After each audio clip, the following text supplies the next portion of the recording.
Happy Sunday morning and welcome to the Center for Spiritual Living, Sarasota. My name is Ron Frost and I'm a licensed spiritual practitioner here at the center. And I want to begin by greeting you with the word namaste. Namaste is a Sanskrit word which means the divinity within me recognizes, honors, and blesses the divinity within you. Now, whether you're here for the very first time or you're a longtime follower here on Facebook or on YouTube, we are here to support you in finding the personal relationship with the God of your understanding and discovering what you already know. Now, let's begin by joining our voices from wherever you are to read out loud our vision and our mission. The words can be seen on your screen. Our vision is empowering spiritual growth as a loving, inclusive, worldwide community. And now here's our mission. We teach science of mind principles and other life-affirming spiritual truths. We explore, learn, grow, connect, honoring all paths to God.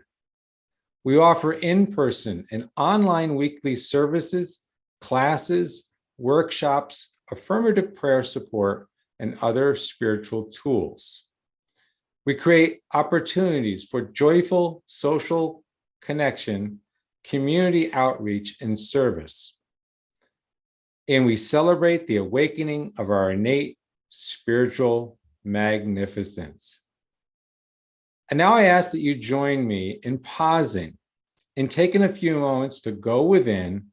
I encourage you to get comfortable, relax your body, close your eyes, and allow your mind chatter to slow down and your breathing to be gentle. Find your inner stillness as Bob Teesdale sets the tone for us with a Eddie Watkins Jr. song titled, God Is, I Am.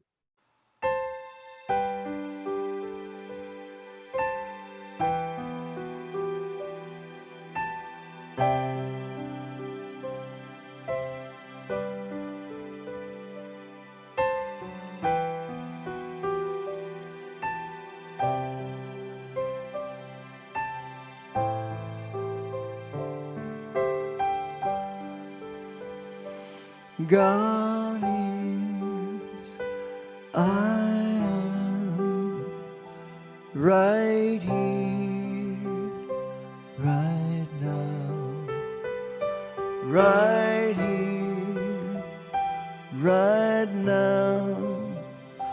God is, I am, God is, I am, right here, right now, right here, right now.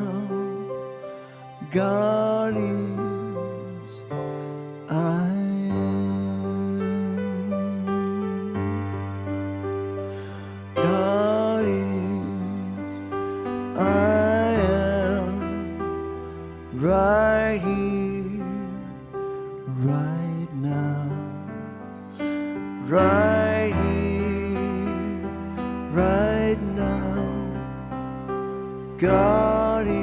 right now. God is, I am. God is, I am, right here, right now, right here, right now. God is, I am. God is, I am, right here, right now, right here, right now. God is, I am. God is, I am, right right here, right now, right here, right now. God is, I am.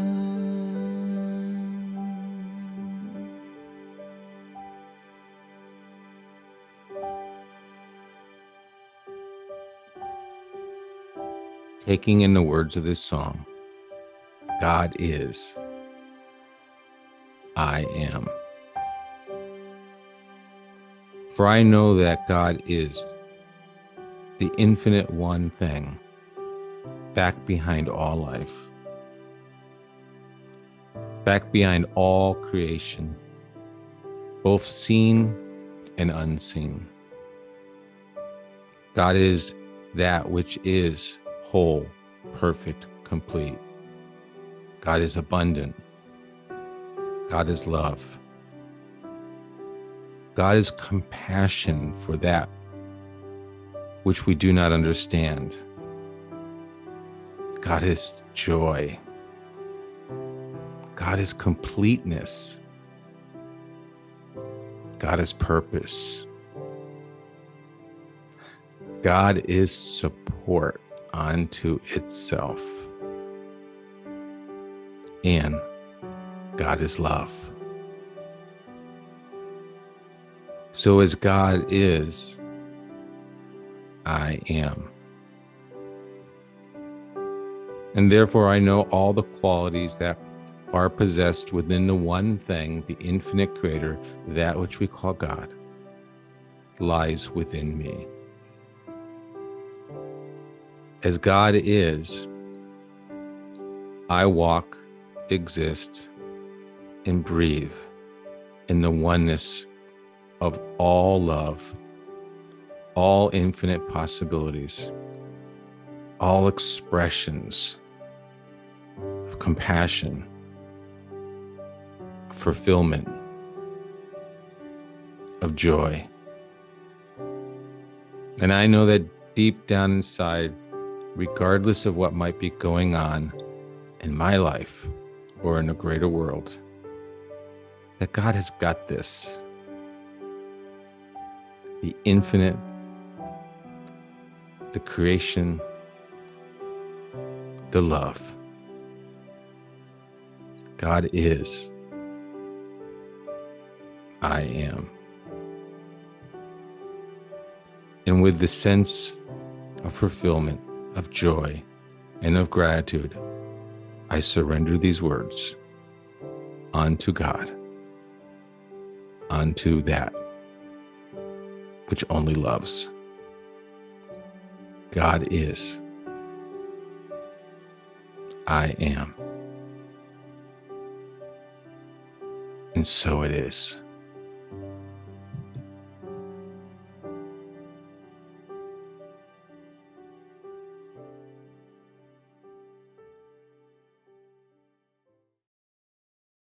And now we're getting ready to hear from our amazing spiritual director, Reverend Karen Wolfson, with a message entitled, What's It All About?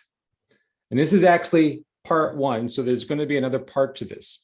What's It All About is her message. And before we hear from Reverend Karen, we're going to welcome back Bob Teesdale once again with a song entitled, I Don't Need to Know, by Daniel Nahman.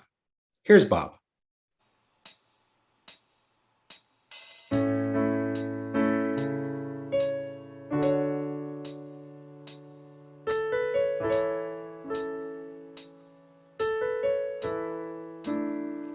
When things go wrong, it's natural to wonder, what celestial rule did I break?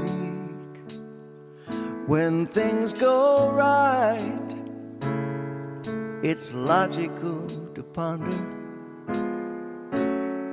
what credit can I take? But the truth is so much easier. I don't need a master plan. I can live here in the moment 'cause my life is in good hands, and I don't need to know where the wind blows, 'cause God knows, and I don't need to know what the future holds, 'cause God knows. I need never know how the pain ends, how my heart mends. I can just let go, 'cause God knows.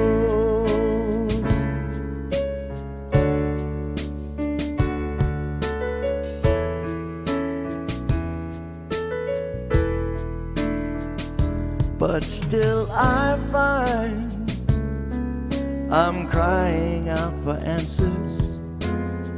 Guess I'm still craving control,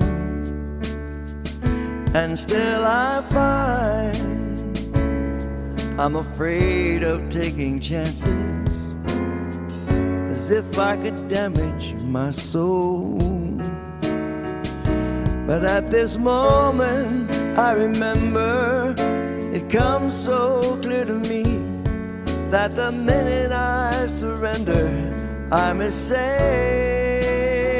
as I can be.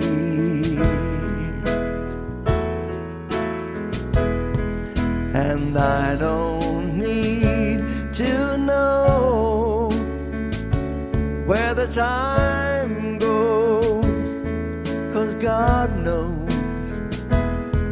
And I don't need to know what the future holds, 'cause God knows. I need never know how the pain ends, how my heart mends. I can just let go, 'cause God knows.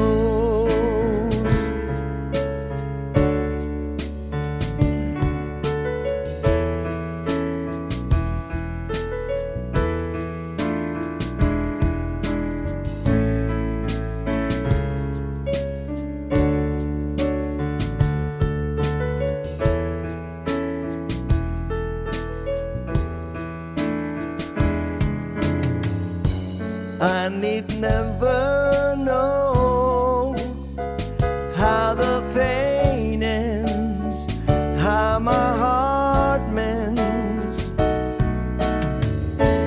I can just let go,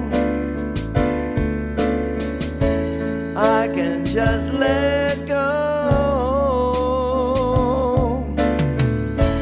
I can just let go, 'cause God knows.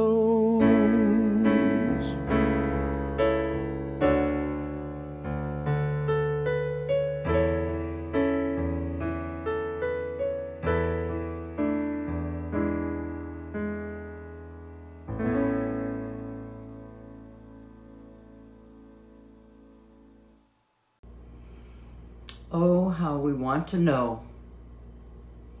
You know, these days we're not encouraged to hang out in not knowing, especially when we're engulfed in tragedy and pain again, as we have been since May 24th. On May 24th, I drove to an appointment, and a routine appointment, and just before getting out of my car, I saw on my phone that there had been a school shooting in Texas. No details. I gasped out loud, and my heart just sank. And after my appointment, I got into my car, and before I drove away, I checked my phone, and I saw a new headline stating that 19 children as well as 2 teachers had been killed, plus several injured. I gasped again. I couldn't move.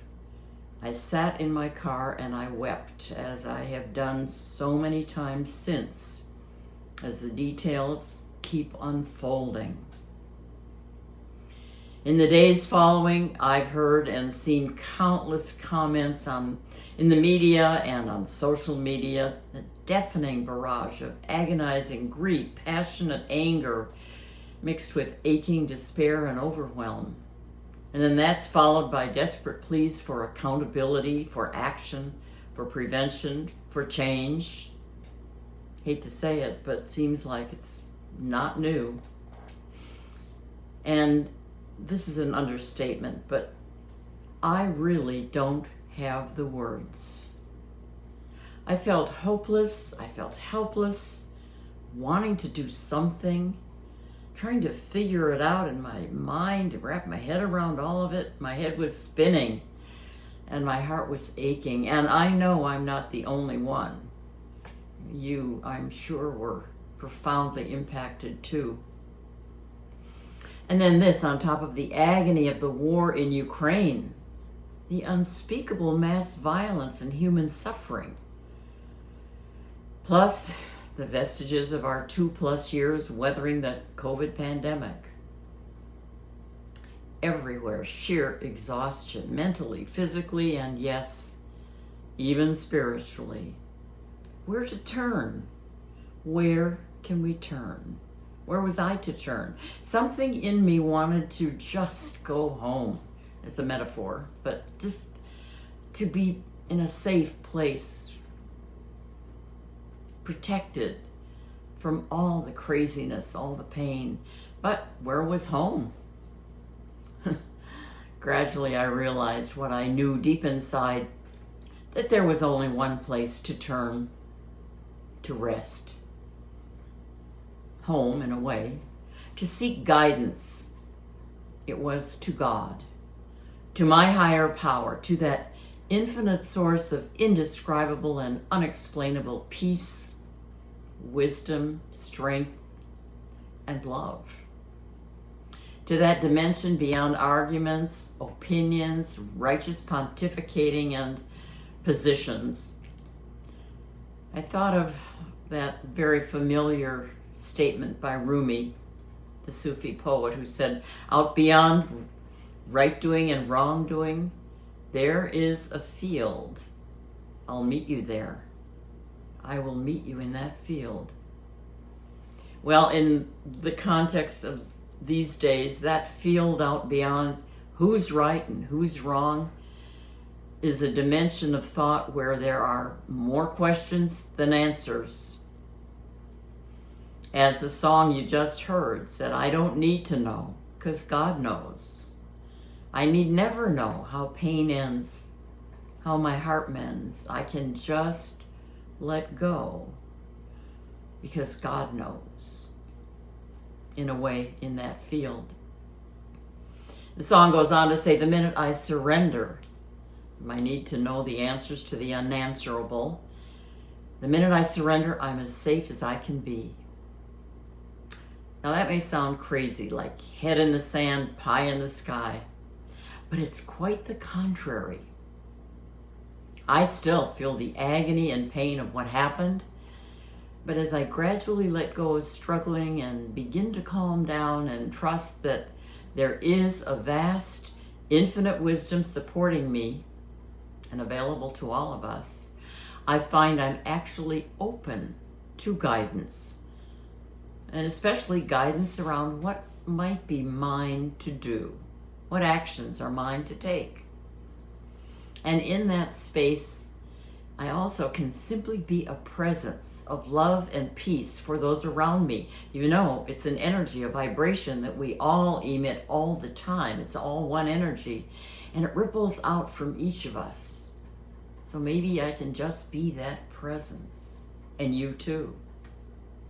So as my thoughts turn to planning these upcoming messages, it was so clear I need to get back to basics. The foundation, the grounding provided by Science of Mind principles that we teach. So I invite you to join me. And maybe this time of revisiting these will support you where you are, in this time of tumult. So I've titled today's message, and as a matter of fact, all the messages for June, what's it all about? That's right, what's it all about? Because when witnessing and feeling such pain and everything that I've just described, that's my heart's cry. What is it all about? It reminded me of that old song, what's it all about, Elfie? What's it all about when you sort it out, Elfie? Well, let's explore. But first, let's check in with each other. I've been thinking about you, especially during these days, as I just described, and I am so glad knowing that you are out there and always wonder, how are you doing? So let's stay in touch as 2022 unfolds. And I want you to know that I continue to affirm for you a year of vibrant wonder, no matter what. And to you, our team of financial contributors, you too are a wonder and on my mind all of the time. You are an absolutely essential part of all that makes it possible for us to share our message, our caring, and our connection. So thank you. What's it all about? Believe me, I don't have the answer to that question.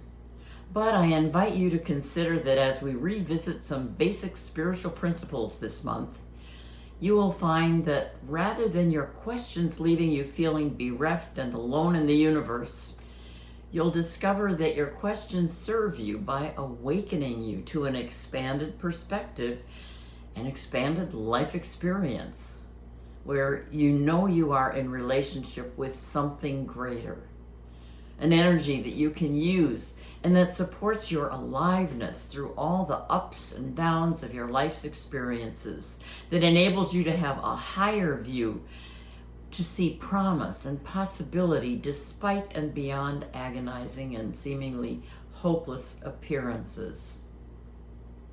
God. Now, you may have your own terminology and verbiage, and that's wonderful because these principles are large enough to contain our individual uniqueness. In fact, that's kind of the point. And you hear us say each Sunday, here you can find a personal relationship with the God of your understanding. And we're here to discover what we already know. It's already in you. So here we go. Dr. Ernest Holmes, the architect of this teaching called Religious Science, summed it up in the first 4 chapters of the textbook, titled The Thing Itself, the Way It Works, What It Does, and How to Use It. And he said, the science of mind is an outgrowth of the spiritual sense which people have had throughout the ages. Before science was conceived, the presence of God was felt. Before mental actions were analyzed, history was filled with instances of men and women who had experienced God. And one more thing. This is new thought that is derived from ancient wisdom. Holmes saw a golden thread of truth running through all of the world's religions, as well as in science and philosophy. And he said many times in various ways also that he wasn't the last word. He said there will be others who will come along who will take these thoughts and insights to new levels. So, surprisingly, these 4 chapters are about God and our relationship to God, to the universe, to life, to that which is beyond adequate. Beyond adequate definition, to that which is beyond adequate definition. In fact, someone said if you can define it, it isn't God. So why not include God in the titles? Why did Holmes call it the thing itself? Well, he was aware of the dogma, the superstition, and often the very limited ideas around God, so he used different terminology because he wanted to invite people to that larger perspective. He would have loved these words of Neil Donald Walsh in his recent book titled God's Message to the World, because the subtitle of that book is You've Got Me All Wrong. And he lists several misunderstandings that humanity has had and has about God. And some of these may sound familiar to you. Like, God is to be feared. God is a superhuman male being. God sees us as imperfect. God demands obedience. God requires us to worship in a specific way. God is vengeful. God's love can turn to wrath. God is at war with the devil. And God especially appreciates self-sacrifice, long-suffering, and martyrdom. Oh, and yes, God is on our side, not theirs. But the biggest misunderstanding, God is separate from us. God is separate from us. That is the biggest misunderstanding. Now, I don't know about you, but I can tell you that because I had a lot of baggage around God and all of this, these misunderstandings, I would have immediately dismissed anything mentioning God. But now, decades later, I have a whole new concept and a rich experience of God by any name. I treasure my daily relationship with that vast something. So, about God, the thing itself. As my teacher and mentor used to say, this is not your grandparents' Oldsmobile.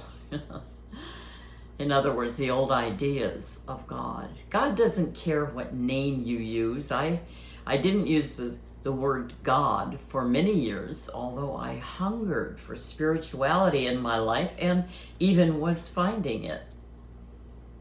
Back when I first very tentatively attended one of our centers many, many years ago, I was so delighted that it did not matter a bit what I called God.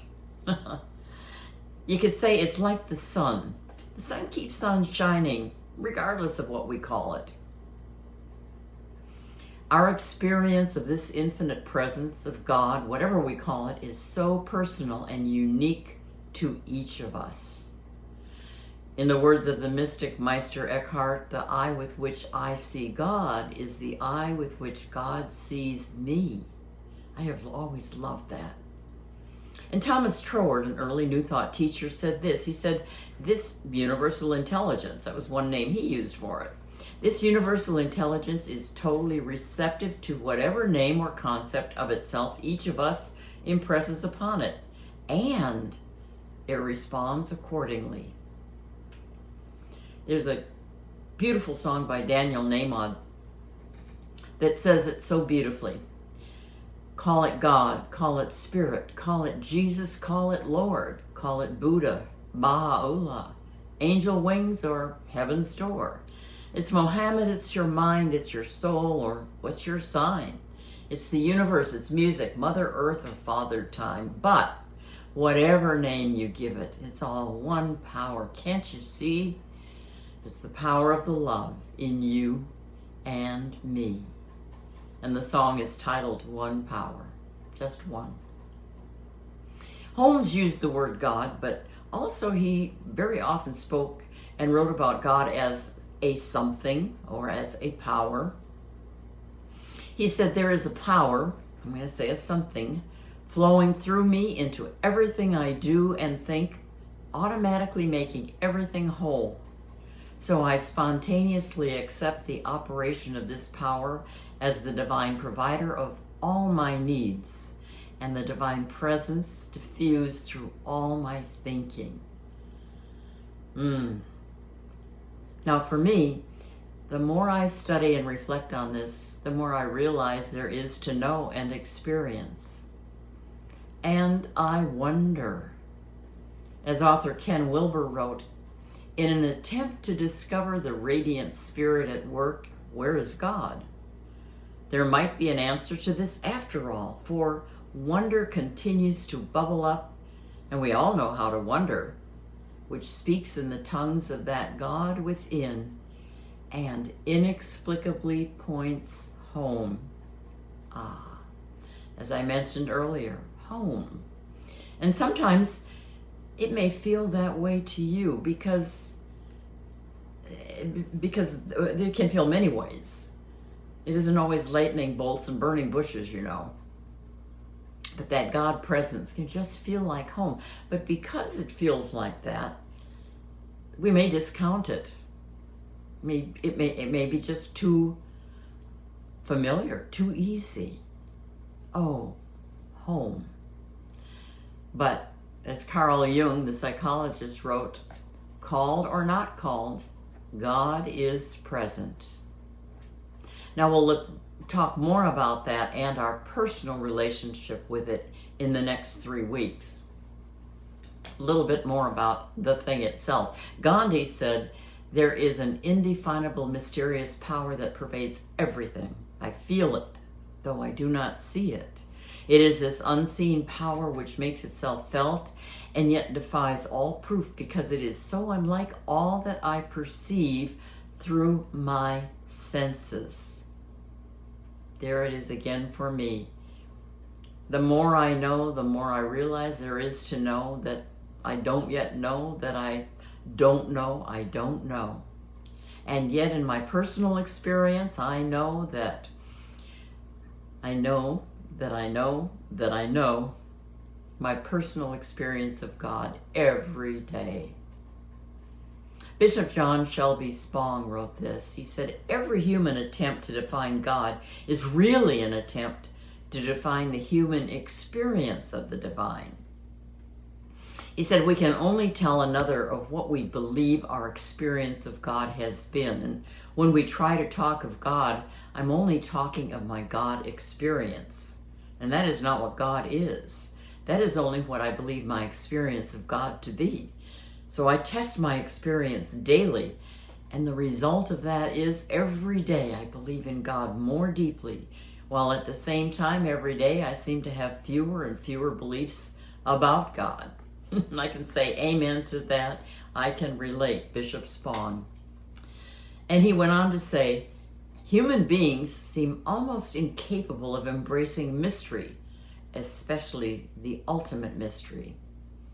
But I am content to walk daily with the mystery of God. I suppose, he said, that makes me a mystic, but an uncomfortable, never satisfied, always evolving one. I love that. See, your idea, your experience of God can't help but evolve and change. Mine continues to do so. See, ours is not a teaching that tells you what to think, but it gives you tools for how to think. It empowers you to think for yourself with your God-given intelligence, your God-given mind. So that being said, I'd like to invite you to just explore the way in which you think about God. And here for you to consider are 2 things about God. I mean, there are many things, but here are 2. First, as I said earlier, God doesn't care what name you use. And second, God is all there is. It's all God. It's infinite, everywhere. Ernest Holmes said, God has been called by 1,000 different names throughout the ages. The sacred books of all peoples declare that God is one, a unity from which nothing can be excluded and to which nothing can be added. Yeah. There's only one. Yogananda said God is that vast stillness, which is behind all created things. And even quantum science, which of course would likely not call it God, but is beginning to confirm this sameness, this unity, this oneness, this universal interconnection at the level of the tiniest microscopic cells, that this universe is one organic whole, an unending web of life, inextricably connected.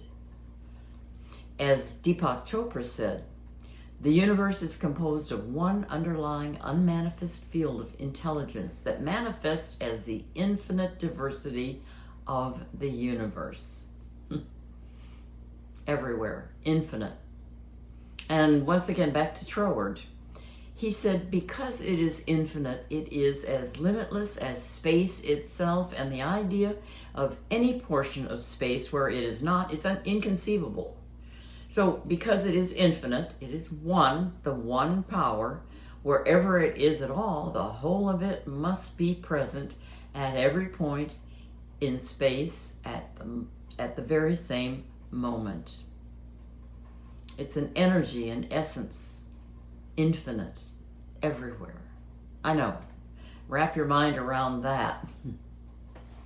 Well, here's a more simple explanation, and it's one of my favorite descriptions. It's in a little poem. He was just a little lad, and on the week's first day, he was wandering home from Sunday school and dawdling on the way. A neighbor watched his zigzag course and hailed him from the lawn, asked him where he'd been that day and what was going on. "Oh, I've been to Sunday school," he said, and he turned a piece of sod, picked up a wiggly worm and said, "I've learned a lot about God." "Ah, that's a very fine way," the neighbor said, "for a boy to spend his time. If you'll tell me where God is, I'll give you a brand new dime." Well, quick as a flash, his answer came. His voice was far from faint. "I'll give you $1, mister, if you'll tell me where God ain't." From the mouths of babes. William Blake, the poet, summed it up this way very profoundly and eloquently. If the doors of perception were cleansed, everything would appear as it is, infinite. That's what that little boy was saying. So this week, as we continue to reflect on and process our grief, our feelings, and so many questions, I hope you'll join me in finding comfort, peace, wisdom, something that will guide your actions, that will guide each of us, our actions, to that which is ours to do. And in the coming weeks, then, we will explore what really brings us alive, our individual relationship with this one presence. And as you move through the coming days, let this song be your home. Bob is going to sing the song by Eddie Watkins Jr., God is the Answer. God is the answer. And so the lesson begins. We'll see you soon.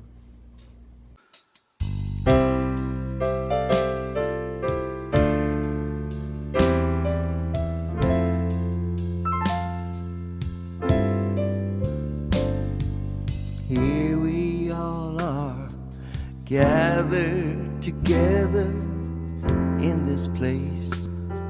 But why are we here?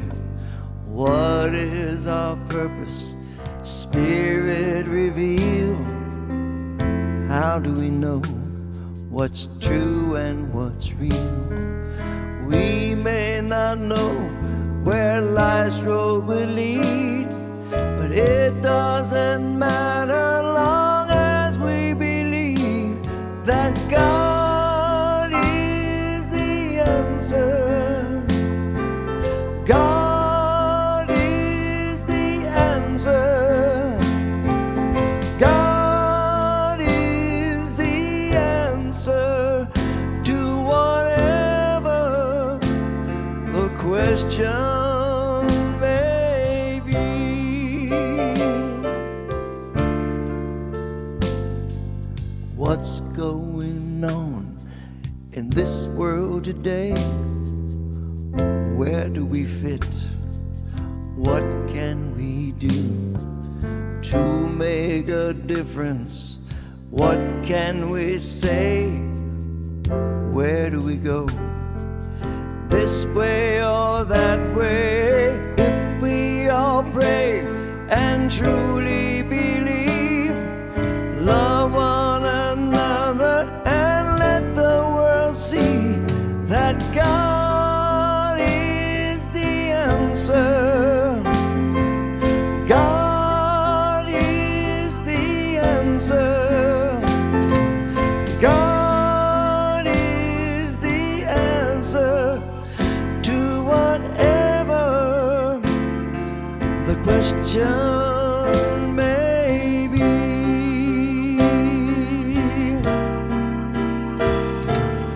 We may not know where life's road will lead, but it doesn't matter long as we believe that God is the answer. God is the answer. God is the answer to whatever the question may be.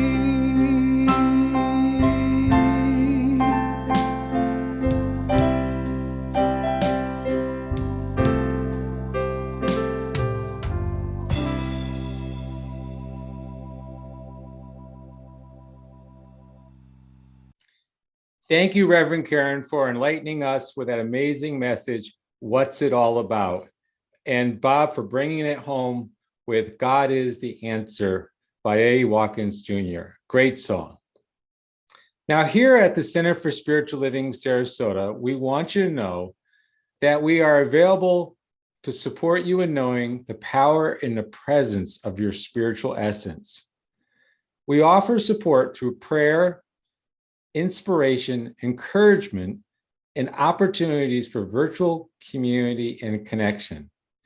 And we really appreciate your financial gifts and support of us so we can continue to offer support to you.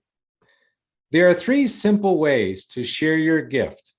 On your screen, you'll see our website where you can select the donate button, which allows you to contribute via PayPal or credit card. Or you can mail a check to our address shown here on the website, or set up automatic contributions through your own online banking. Our website is www.cslsarasota.com. And now I invite you to take your virtual gift in your hand and place it over your heart, blessing it as you share it, and know with me, my gift goes forth to heal, to bless, and to prosper. And a divine flow returns it to me multiplied abundantly. Now, please join me in our offering affirmation that is shown on your screen. I give thanks that I may share of my good, my love, and my support. Thank you so much. Would you like prayer support? Do you have a request? Well, on our website at cslsarasota.com, notice the green prayer request button, which allows you to send your prayer request.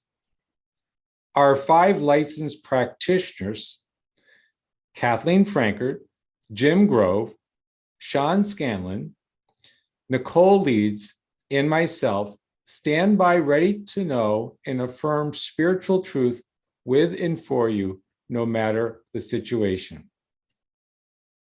Did you also know that we are available for spiritual coaching sessions by appointment? These offer the ability to explore a deeper understanding and practical application of the spiritual truth that eclipses your problem or challenging issue. For more information, check out our page on our website and select the staff button on the left and then select practitioners. Would you like news of upcoming events? Sign up for our weekly e-newsletter here on our website, or click our Facebook link, or follow us on YouTube. Now, one more reminder, so popular every Wednesday from 8 to 7 p.m. are spiritual living circles via Zoom, and they're open to all. They are facilitated by our spiritual practitioner, Jim Grove, and this is a great time to connect in community. These circles are informal, inspiring, thought-provoking, and free. Email Jim Grove at the address that is shown on your screen to receive this week's Zoom link and discussion questions and a copy of the Science of Mind article to be discussed. This coming week, the topic is, your body is trying to get your attention. Are you listening? And so now, as we conclude this sacred time together, let us set the intention to move forward into our day and week ahead in peace and love. And I invite you to join me in singing our closing song, Let There Be Peace on Earth. The words will be now on your screen. Thank you for being with us, and have a wonderful week, everyone.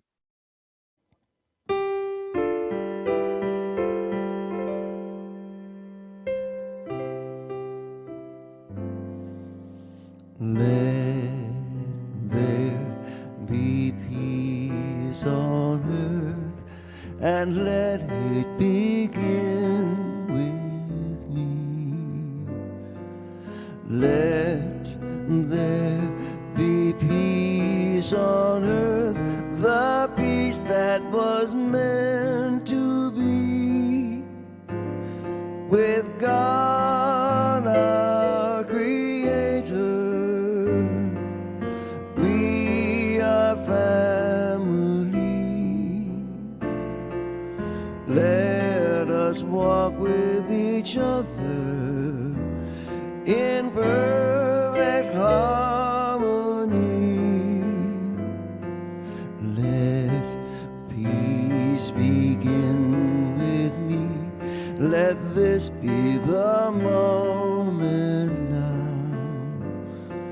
With every breath I take, let this be my solemn vow to take each moment and live each moment in peace eternally. Let